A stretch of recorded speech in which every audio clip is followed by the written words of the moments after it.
এটি সেই উহুদ পাহাড়। এই পাহাড়ের পাদদেশেই সংঘটিত হয়েছিল ইসলামের দ্বিতীয় সশস্ত্র যুদ্ধ, যা উহুদের যুদ্ধ নামে পরিচিত।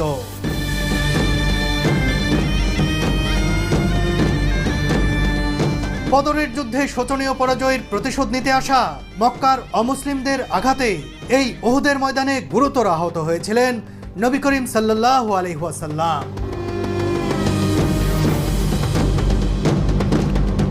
এই জায়গাতেই মহানবী হজরত মুহাম্মদ সাল্লাল্লাহু আলাইহি ওয়াসাল্লামের উপরে আঘাত করা হয়েছিল, আর সাথে সাথে তার দুটি দাঁত ভেঙে গিয়েছিল। আল্লাহর নির্দেশে সেদিন এই পাহাড় ফাঁক হয়ে আহত নবীজিকে আশ্রয় দিয়েছিল।